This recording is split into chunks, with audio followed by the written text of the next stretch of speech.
I have a God who never fails.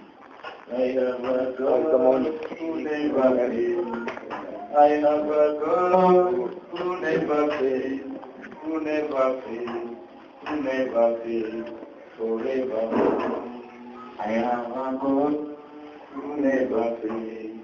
I have a God who never fails.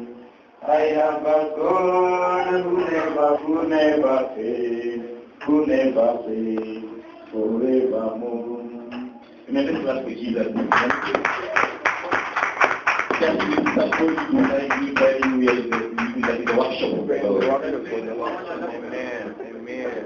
We are here to be shepherds. We are here so that we may come out as great servants. Hallelujah. Amen. How many people still love Jesus? Amen. Yes, I want to see smiling faces. I want to see people who are ready to receive the word again.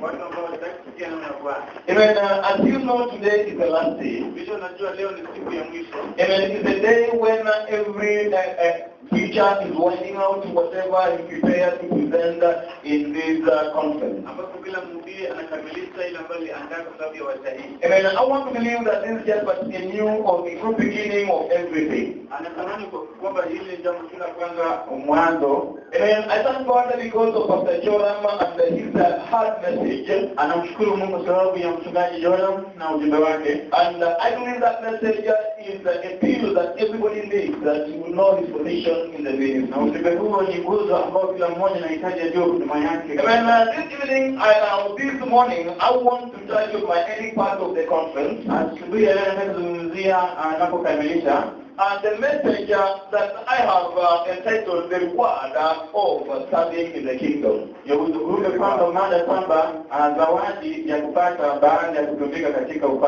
we know very well that everybody, let's say as a human, we are yearning to live better, to be rewarded, to be uplifted. And then we know very well that nobody would like to do a job that has got no results. We know very well that if you are doing something that never gives you anything, you always put it aside and look for something that can reward you. And then in our place of work, we have a slogan that says that the sweetness of a job is money. The sweetness of any job is the money. And we have some people who normally say, I did not come to Nairobi to look for jobs, but I came to Nairobi to look for money. Because there are so many jobs upcountry there. You can wake up and start cutting trees. You can wake up and start digging the shamba. But they are not supposed to be paid. So I am in Nairobi, in Kisumu, or in Eldoret to look for something that can reward me. So we have to realize one thing, and this is the human nature, that everyone needs to be rewarded. So it is even in the kingdom of God.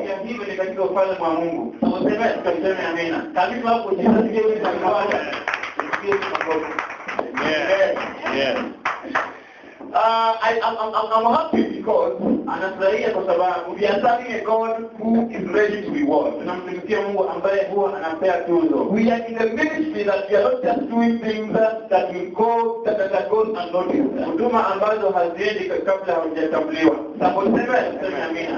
We as human beings, we have to understand that every responsibility that we do in our lives, we always desire to have better reward and live well. As people, we need to be exalted. We need to be recognized. The kingdom of God wants us to turn out our attention from the focus of just saying that I'm just working because No, there is something that is waiting for us. Ufalme wa Mungu sio tu kuona kwamba nafanya kwa sababu ya kufanya, kuna kitu cha kungojea. We have people who normally say when you are working for somebody and is not paying you, Kuna watu wanasema kwamba ukifanyia mtu kazi na hakulipi, they always liken to that job to a church job. wanalinganisha hiyo na kwamba kazi ya kanisa. Oh, you are just doing a church job. Hiyo ni kazi tu ya kanisa. No, you are. Hakuna zawadi pale. Tunasema Have you ever had such saying? ushakuta watu sema You are just doing the church work. unafanya tu kazi ya There is no reward. hakuna zawadi. I want to tell you today, Anataka kuambia leo that is the question of the enemy. hiyo basi mdanganyiko kwa shetani. In the church there are better rewards. Kwenye kanisa kuna zawadi nyingi. And soldiers, we have to know that in the church there are greater rewards. Kama wanajeshi tujue kwamba kuna zawadi nyingi. Tutasema amina. Many people are getting bored in the ministry Watu wengi huwa wanachoka kwenye hizo huduma because they don't see or they don't understand that there are rewards in the kingdom. kwa sababu hawaelewi kwamba kuna zawadi kwenye ufalme. The kingdom of God wants us to turn our attention and focus on it because it is also having the incentives that people are looking for outside. Ufalme wa Mungu pia kuna vitu ambavyo watu pia wanatafuta kule nje. And sometimes there are demands of the kingdom. Na pia kuna mambo ambayo lazima yafanye kwa And ufalme. these demands of the kingdom, sometimes they make people feel not comfortable. Mambo haya kufanya vinafanya watu pia wasiwe katika hali ya kufarijika. Especially like, let's say in the book of Luke 3. Tusome pengine kwa Luka 12:33. It says that so likewise, that whosoever be of you that forsaketh all that he has, that he cannot be my disciple. Luka bila anasema 14:33. Luka 14:33 nasema hivi. So likewise, Vile vile whosoever he be of you, yule ambaye anakuwa mmoja wenu that forsaketh not all that he has, ambaye haachi yale ambayo uko he nayo cannot be my disciple. hawezi kuwa mwanafunzi wangu. And these are some of the statements that are coming from Jesus. Haya ni maneno ambayo yatoka kwa Yesu. And sometimes when you look at them keenly, you feel like, why should I be in this ministry? Na unapoangalia vyema unasema kwamba mbona nitoe katika huduma hii? Because Jesus is saying, if you cannot forsake all that you have, then you are not fit to become his disciple. Kwa Yesu anasema kwamba kama utaacha yale yote ambayo uko nayo basi wewe hufai kuwa mwanafunzi wake. Sometimes we look at those demands and feel like we are not in the right place. Wakati mwingi tunaona mambo haya na tunasema labda hatuko mahala ambapo panafaa.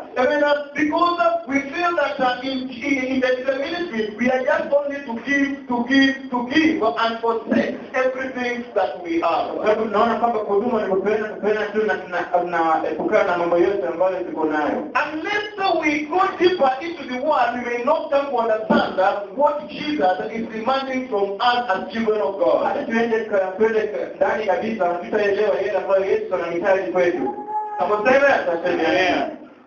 There is something greater than what we think we are fighting for. Kuna kitu zaidi ambacho ni zaidi sana kwa vile ambavyo tunapigania. And one thing that I want you as believers to know, Kitu kimoja ambacho tunataka sisi kama waumini wenyewe is that the life that we are living down here on earth, kwamba ile maisha ambayo tunaishi hapa duniani it is not yet the life that God intends us to live. ndio maisha ambayo Mungu anataka sisi tuishi. This world here on earth is just a platform. Mambo haya duniani ni basi ni kama mahali pa The kuegemea. Bible consider this life like a vapor, just vapor, just coming and passing away. Inaonekana kama hewa ambayo inaenda na kwenda.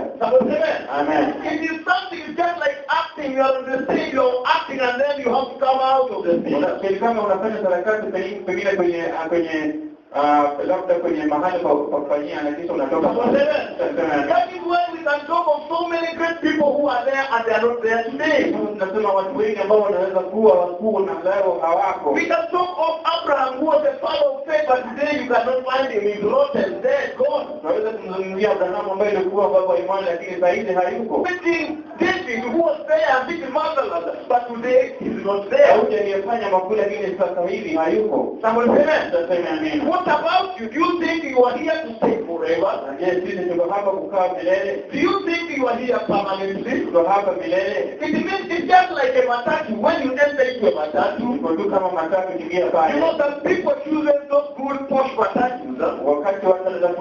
nzuri which have got good seats and the TVs inside us. ambazo zina TV pale ndani. But the funny thing, when you enter in, you pay. Lakini jambo la kushangaza ni kwamba ukiingia pale And when you get seated, na unapoketi you hear the stage wanted to alight, the vehicle has reached. unasikia kwamba mahali ambapo vitu And though you paid, and the vehicle is good, you have to come out and leave the vehicle continue with its journey. na licha kwamba ulikuwa umelipa lazima utoke na kuacha gari iende zake.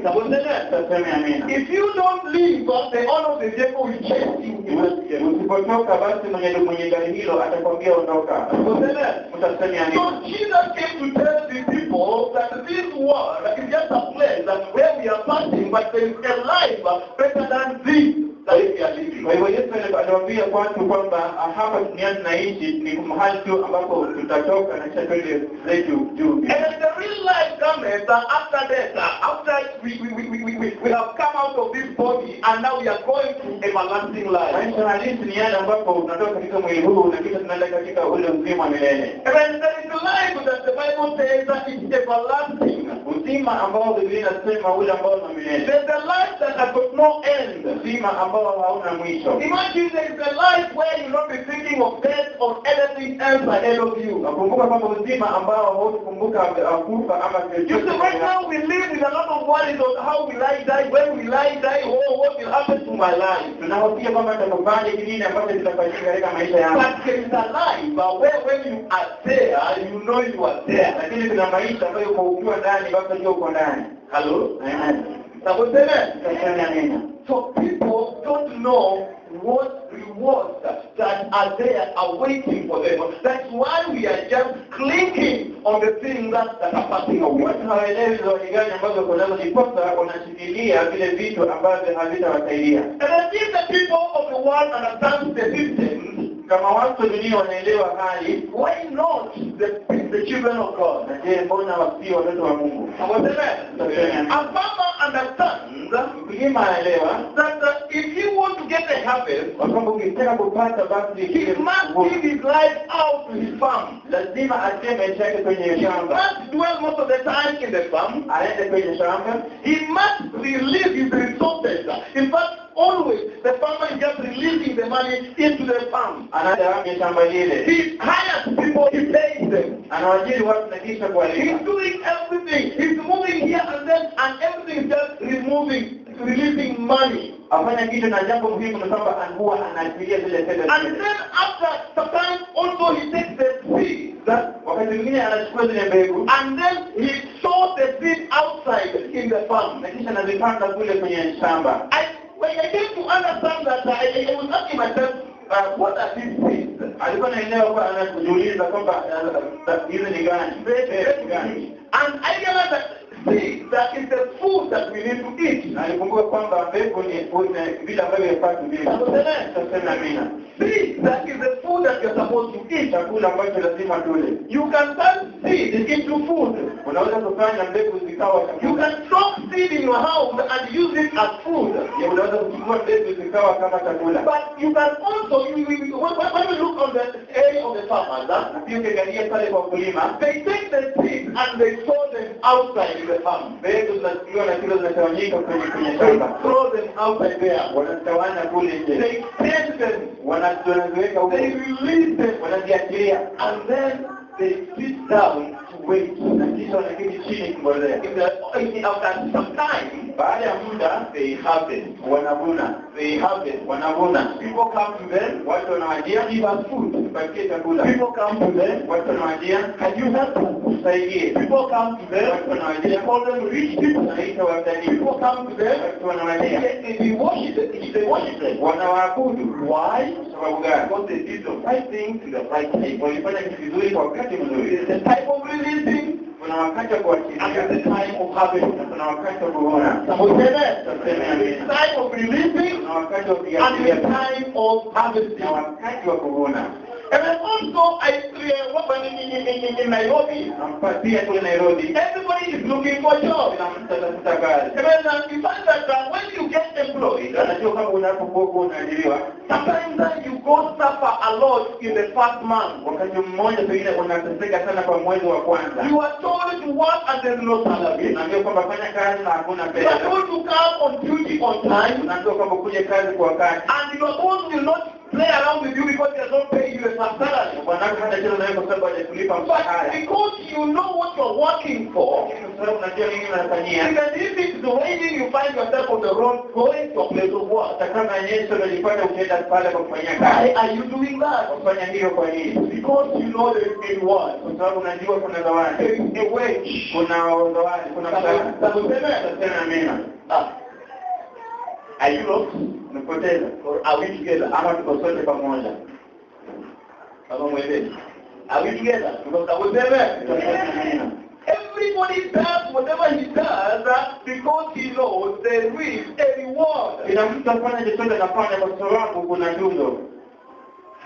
And if all these people can do all this, they are doing because of reward. Na kama watu hawa wanaweza kufanya haya yote kwa sababu kuna jambo. Our kingdom. Na je, ufalme wetu? Why should I go to church? Bora niende kanisani. Why should I keep the church? Bora nipangie kanisa. Why should I be loyal to the leadership? Bora niwatii wale viongozi. Tutaseme amina. Twende pale kwenye maandiko. Mathayo 19. Mathayo 19:17. If you are there, say amen. Kama uko pale sema amina. Matthew, what's your name?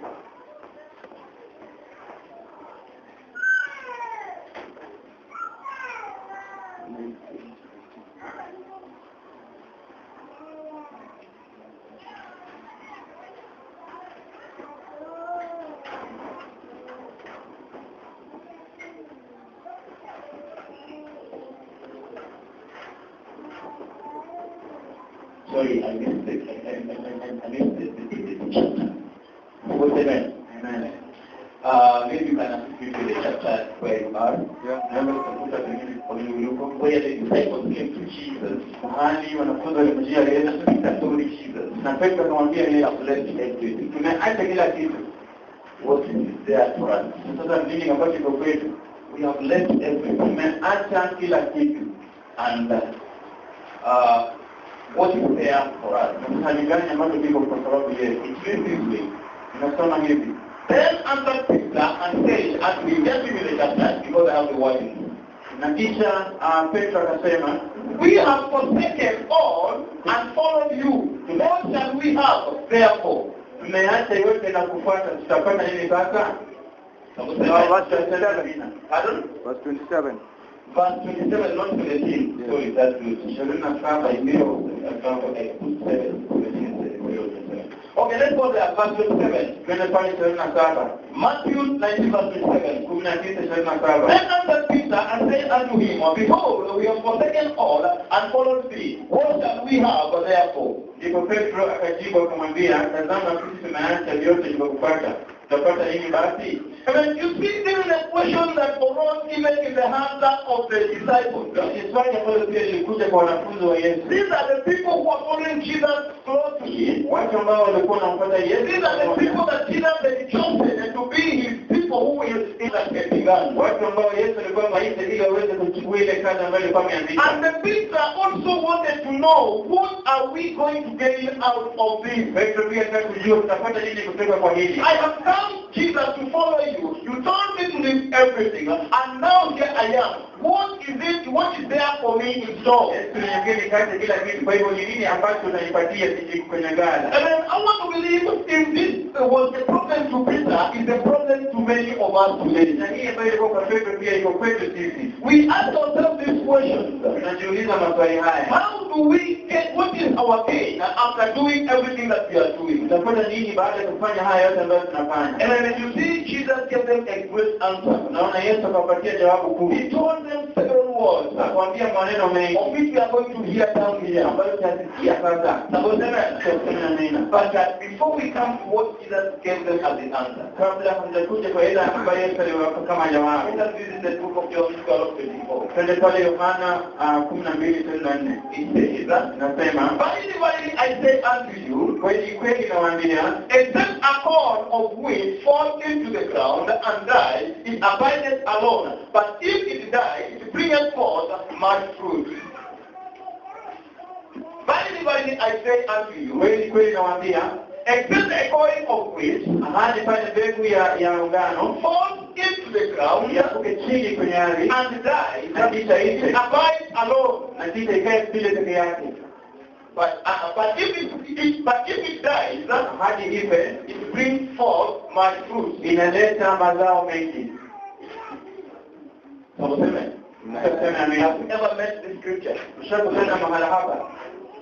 Jesus is saying, Yesu anasema, if you take the seed unapochukua zile mbegu and give them safely, na kisha uziweke vyema without exposing them, pasipo kuziweka without maskini, disturbing them, pasipo they kuziweka just remain those seeds. zitabakia za mbegu hizo. If they are 10, Zikiwa they will 10 just remain 10. zitakuwa 10. But when you take them Lakini unapozichukua and put them out, na kisha kaziweke you nje leave your them to the atmosphere. unaziachilia kule When kwenye the rain comes, mvua it inaponyesha rains on them. inazinyeshea, When the sun comes, jua it shines on them. na inayotia. Then you started to read a lot. Kisha unavuna mengi. Hello. Amen. We have Christians who are very much preserved. Kuna Wakristo ambao wamewekwa, They are preserved, wamejiweka, wamejiweka, and they don't want to be exposed. hawataki kutoka, They always remain the same. wanabaki tu vile vile, They never grow. They don't even rot. hawakui na pia kuwa hawanyauki. Tuseme amina. Hello. Amen. So Yesu alikuwa anasema hapa, if you expect much out of anything, ukitaka kupata mengi kutoka kitu, you must reach a point of dying. lazima ufike mahala pa kufa. You must reach at the point of releasing whatever you think is precious in you. Mahali uachilie kitu ambacho unafikiria ni dhamana kwako. And then the seed has to die, Lazima mbegu ife, and as it dies, na inapokufa it springs up. inaamuka It vyema, comes up to the new generation. inatoka na kizazi kipya, And then it gives out the fruit. na kisha inaachilia mbegu And then mavuno, the owner na kisha mwenyewe starts harvesting. anaanza kuvuna.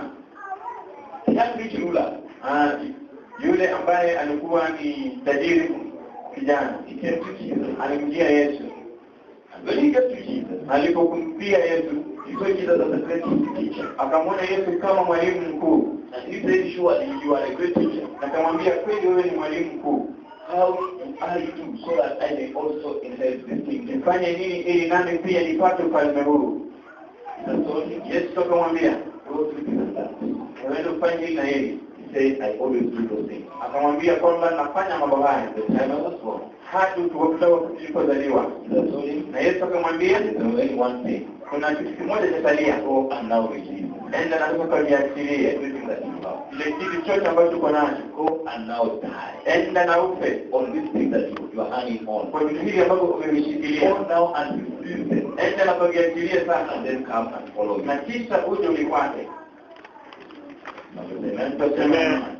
And these are some of the things that we call hard-hitting statements from the Bible. Hivi ni vitu ambavyo kuna vile tunaviona kama ni vitu ambavyo ni vigumu sana kwenye maandiko, Because the scripture is demanding for us to shake out the things that we love so much. sababu maandiko yanasema kwamba tuache vile vitu vyote ambavyo tunavipenda.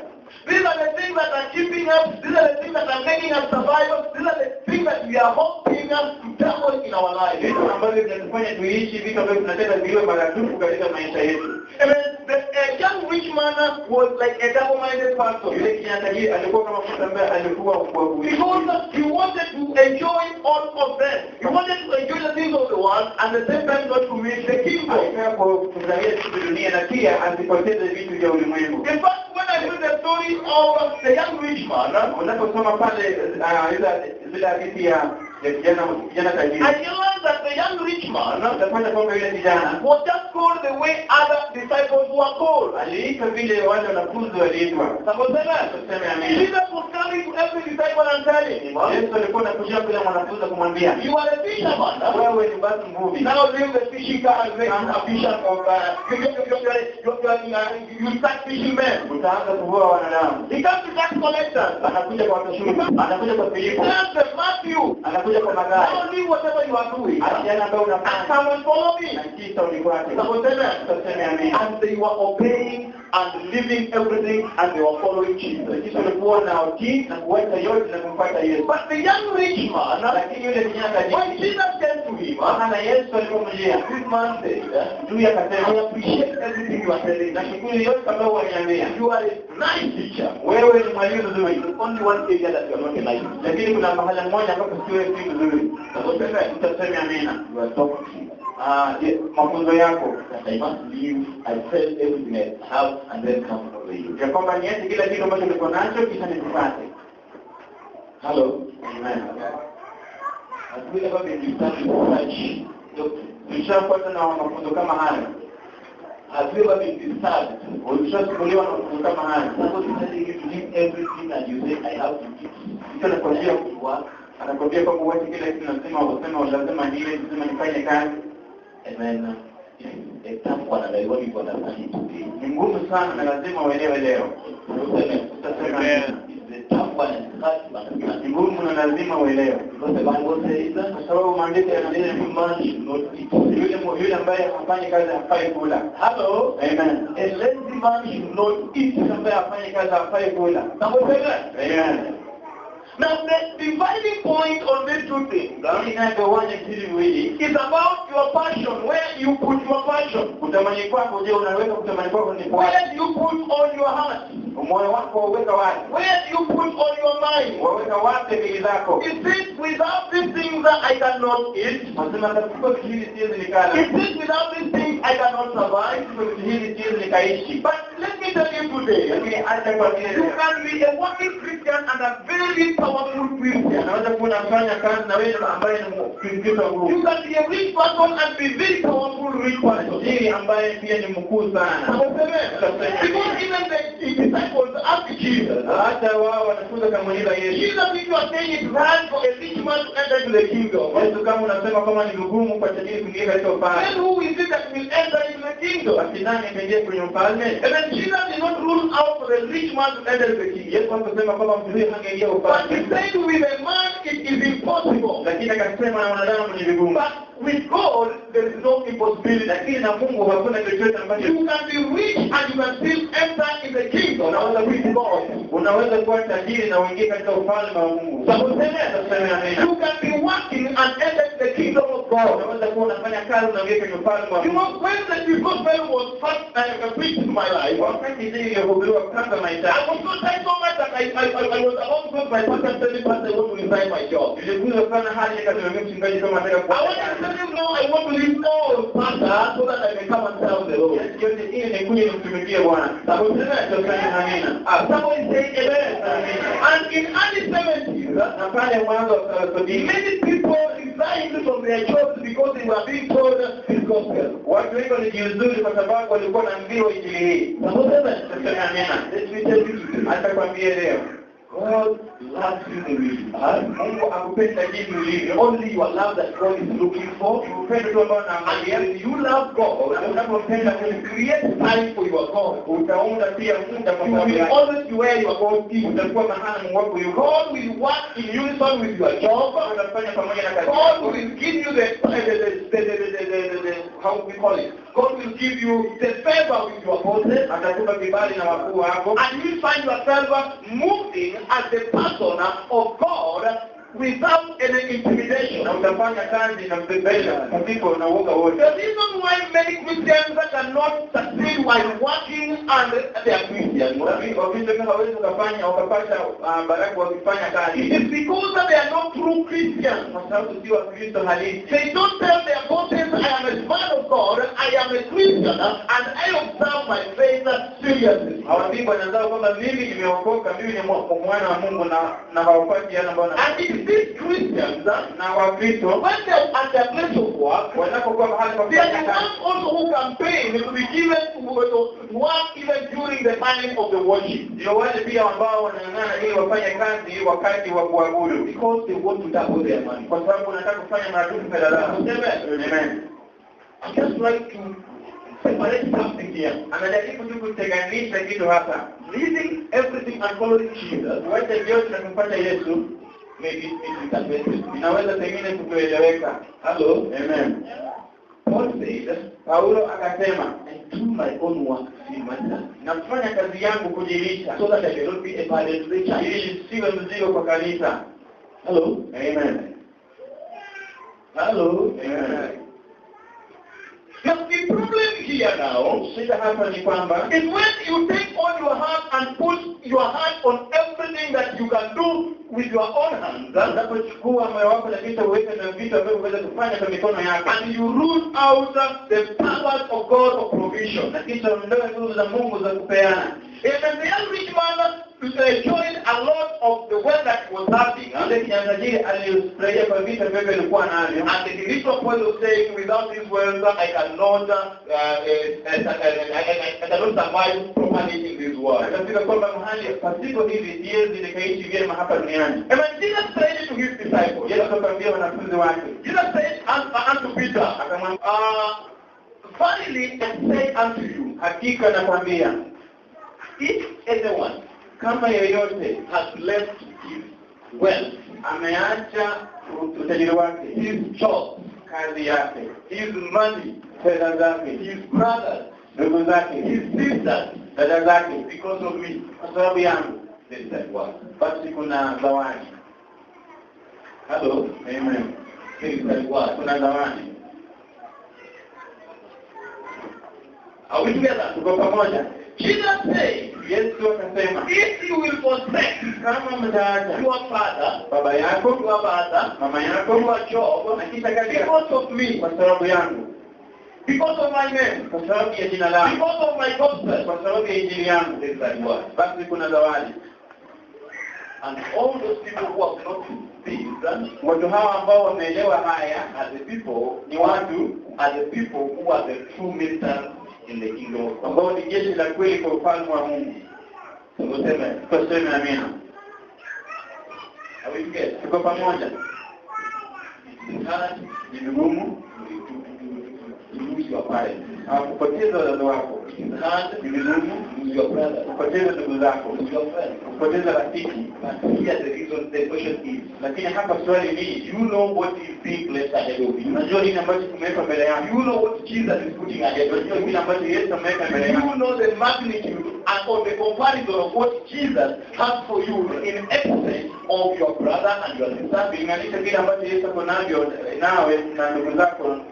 And then many Christians succumb to fear when such message is preached. Wakristo wengi wanakuja kuogopia ama kuogopa wakati injili hizi zinahubiriwa. Many Christians always run from the churches when such messages are released in the congregation. Wakristo wakimbia kutoka kanisani wakati ujumbe kama hizi zinahubiriwa kwenye kanisa. But I come to tell you today Lakini amekuja kuambia leo that this book is called Good News. Biblia hii inaitwa Injili. Good News. Habari njema. Habari njema. Amen. Amen. This book is called Good News. Habari njema. Hii inaitwa habari njema. It is not a book that is out there to put fear into people. Sio ambayo imewekwa kuweka uoga kwa watu. It is not there to scare the Christians. Ama kufanya Wakristo waogope. It is not there to make people feel intimidated. Watu kufanya kukuogopea. And then in the book of John 10, Jesus says, Anaposoma Yohana 10:10 yasema, a thief cometh but to steal, to kill, and to destroy. kwamba mwizi aja kuua na kuharibu, But I have come that you may have life and life abundantly. lakini nimekuja kuwapa uzima teletele. Amen. Amina. Jesus did did not come to steal what you have. Yesu hakuja kuiba kile ulichonacho. Jesus did not come to kill what you have. Kile ulichonacho. But Jesus has come that you may have life abundantly. Amekuja ili tupate uzima tele tele. But the way he put his words, lakini vile anavyoweka maneno yake. Many people come to think that Jesus has come to rob us of the wealth so that we are amassing on this world. Watu wafikiria kwamba Yesu amekuja kunyang'anya ile mali ambayo tunapata kwenye dunia hii. Many people will call you names. Na kuita majina. When they see you pursuing the kingdom of God. Wanapokuona ukitafuta ufalme. Many people will laugh at you. Watakucheka. When they see you just pursuing the kingdom of God. Wanapokuona ukitafuta ufalme. When other people are making money. Watakitafuta pesa. You are busy seeking the kingdom of God. Watafuta Mungu. People will laugh at you. Watakucheka. People will call you names. Watakupa majina. People will run away from you. Watakutoka. Because they feel that you don't know what you are doing. Kwa sababu wajua kwamba waujicho ninafanya. Na kwa sababu tuseme amina. Only these people who knows the reward behind serving the Lord, wale ambao tunajua sababu ya kumtumikia Mungu, are the people who are going to remain in the kingdom. Ndio wale ambao watasalia kwenye ufalme. Peter also wondered and asked Jesus. Petro pia akashangaa kumuuliza Yesu, "Forsaken all, tumeacha yote and followed you, na tukakufuata. What we shall we have therefore? Tutapata nini sasa?" Tuseme amina.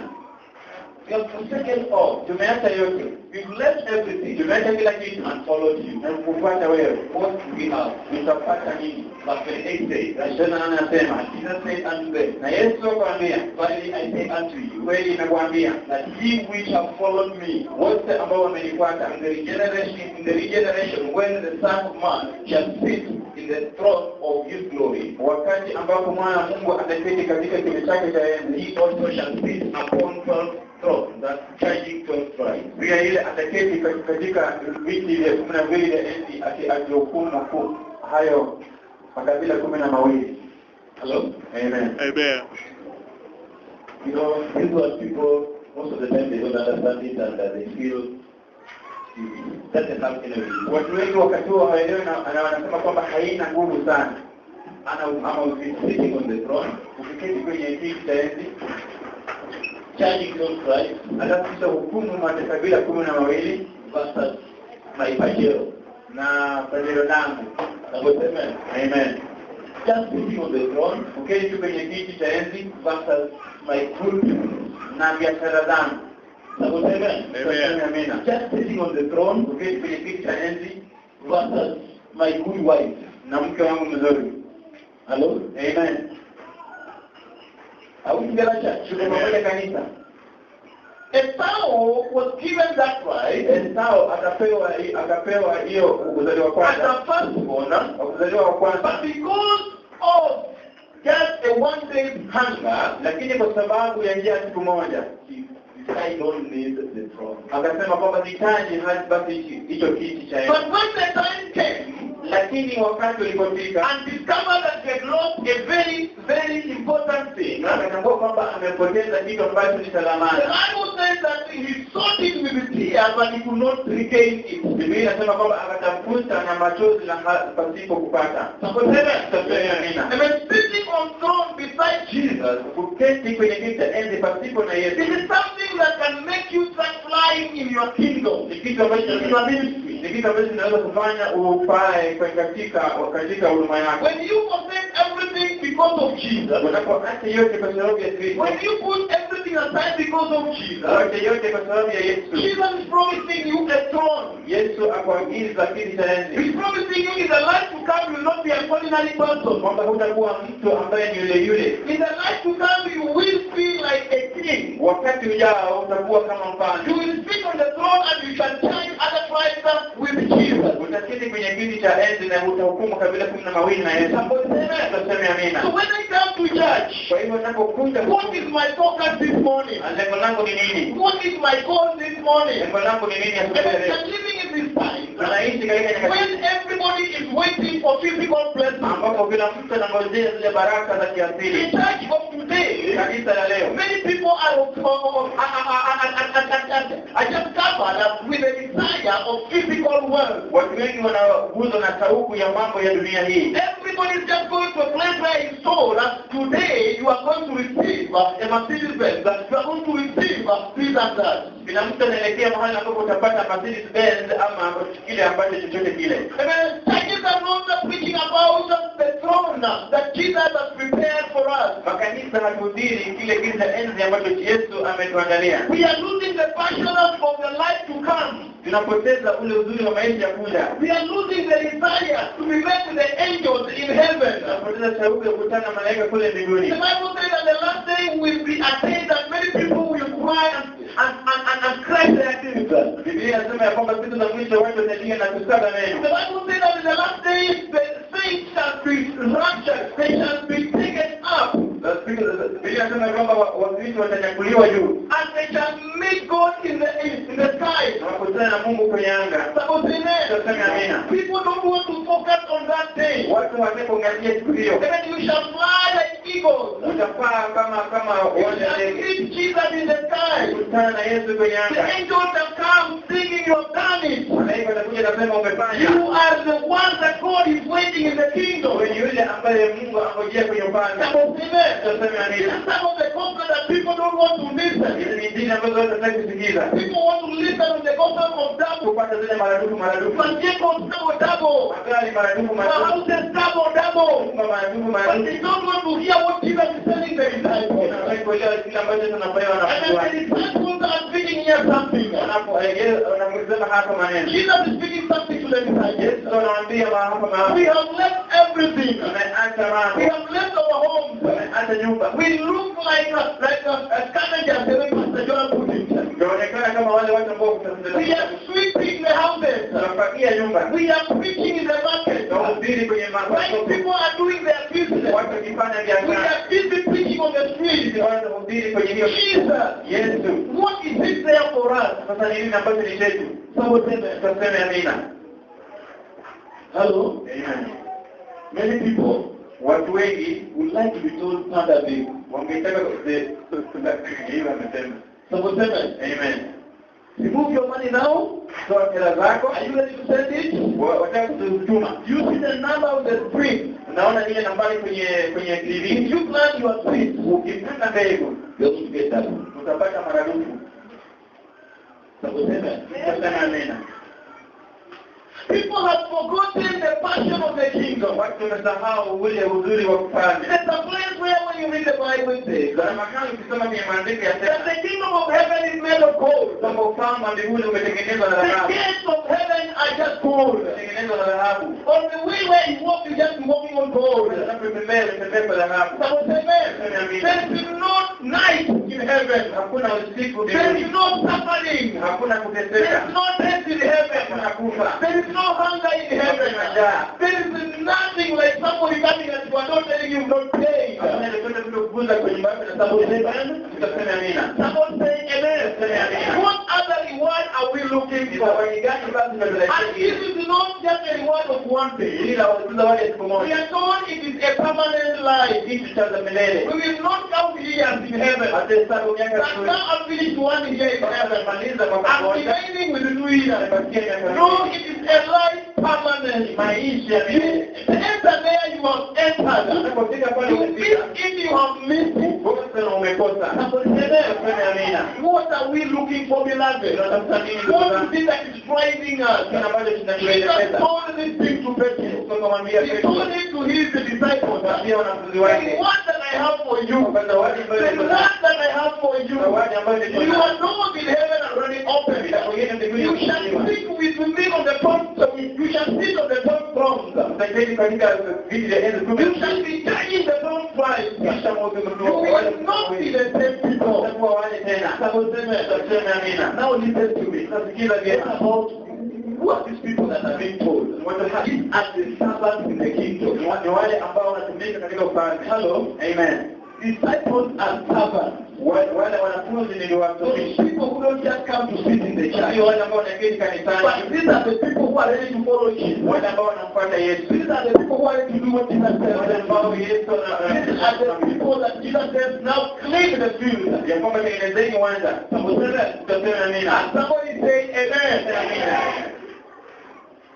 The other Christian, yes, maybe you will enter into the kingdom. Okay, so pengine hapo tayari tunafanya. You just be an ordinary Christian. Utakuwa tu Kristo You yule. just be an ordinary pastor. Utakuwa tu mtu But yule. those who have left everything, Lakini wale ambao wameacha those who are saying, I will rather suffer for the sake of the name of Jesus. wanaosema kwamba ningeteseke kwa sababu ya neno la The Yesu. Bible says there is a greater reward for the Biblia inasema kwamba kuna zawadi kubwa. Hello. Amen.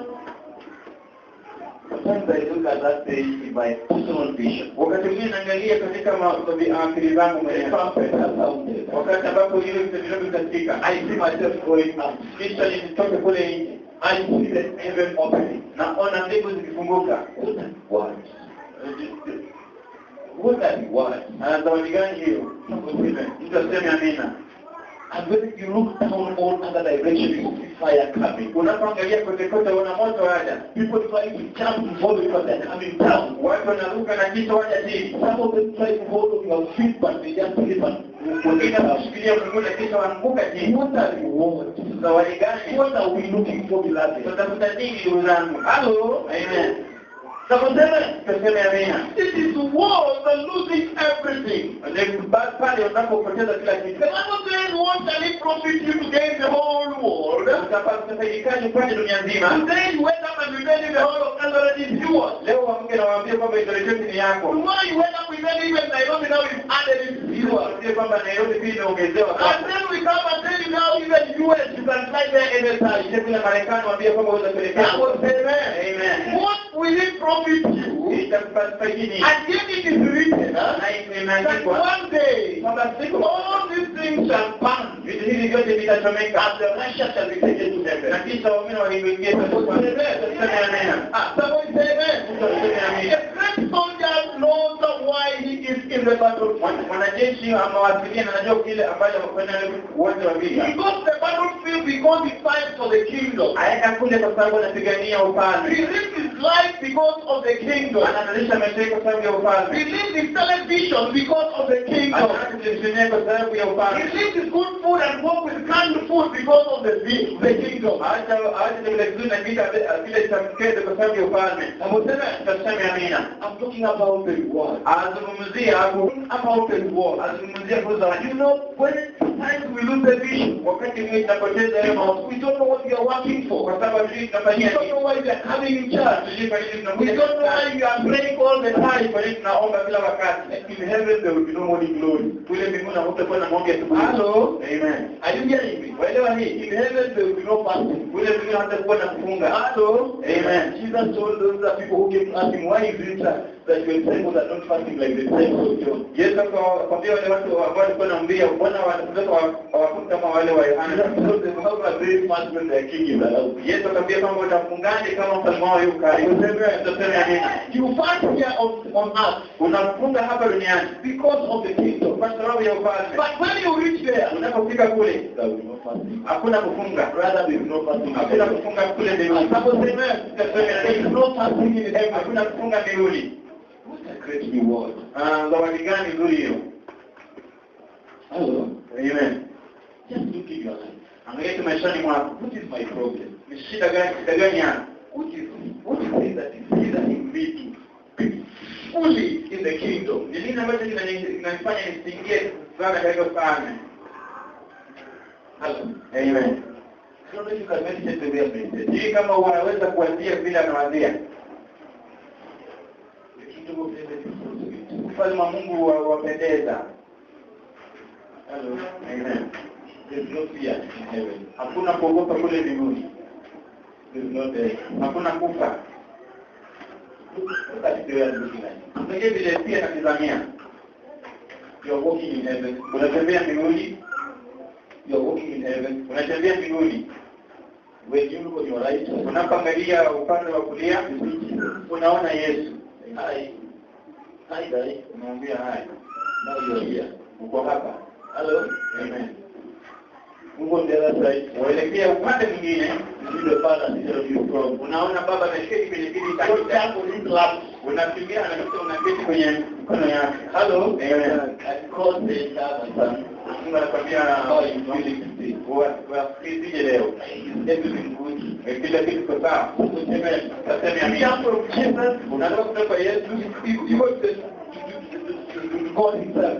unaenda kwa Mungu mwenyewe. And you see God and Jesus, they are laughing. Na kisha unaona wanacheka. Then he made it down there. Unasema kwamba alifanya alikuwa duniani. Let him come to the universe. Acha aombe na sisi. Somebody say amen. Tunasema amina. Somebody say amen. Tunasema amina. I don't know if you can see it. Ajui kama unaweza kuona zile mbingu. I don't know if you can imagine what God is preparing for you. Kama unaweza kufikiria kile Mungu. The disciples, after being told this, Wanafunzi baada ya kuambiwa haya, there is a word that is waiting for you. kwamba kuna zawadi ambayo yawangojea. This thing kept them moving. Kitu hiki kinaendelea kusoma. And I want to tell you that this Bible is a book of good hope. Nataka kusema kwamba Biblia hii basi ni tumaini The nzuri. word of God is the one that brings the good news unto the people. Neno la Mungu basi linaleta injili ambayo ni nzuri The kwa watu. word of God will remove you from the fears of this world and focus you at the place of hope. Neno la Mungu litakuondoa katika uoga wa dunia hii na kuweka mahala pa tumainio. Tutasema amina. If I don't mean somebody, Azungumza na mtu. there is nothing good as hope. Hakuna chochote kile kama tumaini. Hope can make you defeat your enemy. Tumaini linaweza kufanya ushinde adui zako. Tutasema amina. What is your target? Lengo lako ni nini? Coming in church. Kufika hapa kanisani. Is it just riches? Ni bugatu. Is it just riches? Ni utajiri tu. Because you believe it. Hiyo utapewa. Satan gave everything to Jesus. Shetani akapea kila kitu Yesu. It's just riches that you want. Hili ni unahitaji. Just refuse the kingdom Katika ufalme and have the riches. na utapata hizi zote. Amen. Refuse prayer. Kataa kuomba. Refuse to fast. Kataa kufunga. And you'll be rich. Na utakuwa watajiri. People are busy making money. Watu wanatafuta fedha. Why are you wasting your time on fasting? Unang'ang'ania nini kufunga? Why are you wasting time in following these small churches? Wapoteza wakati kwenda kanisa Go hili to la a church where you can drive the big vehicle. kanisa ambapo utaendesha gari kubwa. Hello. Amen. Because they give it to you. Vitakupa. They are there Viko pale. waiting for the people who are ready to relinquish their position in heaven. Wale watu ambao wataacha na kisha kupata nafasi zao kule mbinguni. Tuseme amina. But now also Jesus did not live only on living at sitting on the throne. Lakini Yesu hakuzungumzia tuketi kwenye kiti cha He enzi. said that and everyone that has forsaken houses, Alisema kwamba listen to me, sikiza vyema. and everyone that has forsaken houses, Yule ambaye ameacha nyumba or brethren, ama ndugu or zake sisters, ama dada or father, au baba or mother, au mama or wife, au mke or children, au watoto or land, ama for mashamba my name's sake. kwa neno langu. Somebody say that. Tuseme amina. I want you to analyze those things that Jesus is naming. Anapopigia mstari hapo anasikiza vile vitu ambavyo Yesu anavitaja. What are the things that Jesus is naming? Hivi ni vitu ambavyo Yesu alitaja. My family. Familia yangu. What does that mean? Hiyo inamaanisha nini? My family may be pretend to become the biggest obstacle for me to see the kingdom. Naweza kwa kizingiti changu mimi siwe ufalme wa Mungu. Hello? My family is my biggest obstacle to see the kingdom if I don't watch out properly. Jamii yangu yaweza kufanya ikiwe kizingiti nisiwe ufalme wa Mungu nisipokuwa makini. Talks about my house. Yazungumzia pia nyumba. That is my personal possession. Hiyo ni jambo. That is my inheritance. Ndiyo miliki. Tuseme amina. If I don't look at that house and say it is a house that God has given me, Nisipoangalia hiyo nyumba niseme kwamba nyumba hii ni Mungu amenipa. it will rule my life. Basi itaniongoza It will mimi. make me lose the kingdom. Itanifanya nipoteze ufalme. If I look at my children Ninapoangalia watu wangu and say that my children have to take care of them or at the expense of the name of Jesus, na niseme kwamba watu wangu ni wahifadhi kuliko Yesu Kristo, you are going to lose the kingdom. basi utapoteza ufalme. Tuseme amina. And then this Scripture does not mean that we should not have houses. Maandiko haya hayamaanishi kwamba tusiwe na nyumba. It does not mean that we should not love our family. Kwamba tusiwapende wale familia zetu. But when there is a call of God, Lakini panapokuwa kuitwa kwa Mungu, we need to respond to it promptly. lazima tuelewe na tupitie tuendee. We should never give an excuse as per our family. Tusiache pengine kupewa sababu kwa sababu ya familia We should zetu. not point fingers on whatever we have as a reason to why we should not go to heaven. Au tuweke vidole kwa vitu tulivyonavyo kwa tusielewe ndio kwamba tusingepata ufalme. Tuseme amina. My wife, Mke wangu, children, watoto, land, mashamba. tuseme amina. I like the way he ends. Anafikiria vizuri vile anavyomaliza. I like the way Jesus ends. Vile Yesu anavyomaliza. Shall we receive Watapokea 100-fold asilimia and shall inherit everlasting life. na wapate uzima wa milele. Hello? Amen. Amen. Do you hear that? Wasikia hiyo? You lose, I don't know how mathematics works, but people I don't think even feel mathematics. Ajui kama hesabu inafanya, lakini hii hesabu. And you lose your house, Poteza nyumba, you lose just one house, nyumba tu moja. you get 100 houses. Unapata maana 100 nyumba. Hello? Amen. Are we together, children of God? Sio wote walio wa Mungu. Lose your 1,000 because of God. Poteza elfu yako moja kwa sababu ya Times 100 in heaven. inafanywa mara 100 kule mbinguni. Hello? Amen. Amen. Tuseme amina. Lose one sister here on earth. Poteza dada moja hapa duniani. In heaven you get times 100 sisters. Unapata ikizidishwa mara 100 dada. Amen. Tuseme amina. You lost Sister Anne. Ulipoteza dada Anne. Amen. Tuseme Here amina. on earth. Hapa duniani. And when you go to heaven, Unapofika you get mbinguni 100 Anne. unapata Anne They 100. are waiting for you. Wakungojea 100. Amen. Amen. You lost your father here. Ulipoteza You go to heaven. unaenda You mbinguni. find times 100. Unawapata They are caring for you more than even the father that goes to the heaven on earth. wakungojea hata zaidi kuliko ile baba alikuwa duniani. Tuseme amina. Children of God, Watoto wa Mungu, let us know sivyo tujue we are losing nothing. hatupotezi chochote. We are losing nothing. Hatupotezi chochote. Hello? Amen. We are losing nothing. Hatupotezi The chochote. kingdom of God, Ufalme wa there Mungu is no losing. hakuna kupoteza. Jesus said, Yesu I akasema, have come nimekuja to double it. ili niwafanyie maradufu. I have come Nimekuja to double it. ili kumkowesha. The only problem, Shida duni. we think that everything is in this life that we are living. Tufikirie kwamba kila kitu kiko katika maisha haya tunaishi. Hello? Amen. That is where the only problem is. Hapa ndipo shida yatokea. Not everything is here on earth, Si kila kitu kiko hapa duniani, but everything is in heaven. lakini kila kitu ki mbinguni. Amen. You may suffer today, Waweza kuteseka leo, you may sweep the church today, waweza kufagia kanisa leo, you may lose money to the church today, unaweza kutumia fedha you kanisani, will call the name, uitwe majina, you may lose your name here on earth, hata upoteze majina hapa duniani, in heaven you gain the name. lakini mbinguni upate hilo jina. Utasimamia. What is a powerful reward? Zawadi gani ya Mungu hiyo? Hallelujah. Amen. What a powerful reward. Zawadi gani ya Mungu hiyo? I wish I had a very powerful message. Kama ningekuwa na ujumbe mzuri wa I Mungu, would have preached it. ningehubiri. But this one, Lakini hii ina shida zaidi, ni ya nguvu. Amina. why am I following Jesus? Mbona namfuata Yesu? Why am I following you, Jesus? Mbona nakufuata wewe Yesu? Hello? Amen. Once you get the answer to that question, Ukipata jibu la swali hilo, the pastor will never fight you. basi mchungaji wako hatapigana na wewe. Tutasema amina. You are not serving your pastor. Utumikii mchungaji, You are not serving your church. utumikii kanisa, You are serving God. unamtumikia Mungu. Tutasema amina. Tusimame sote kwenye miguu yetu. Amen. Tusimame kwa miguu sote. When he calls me, I will answer. When he calls me, I will answer.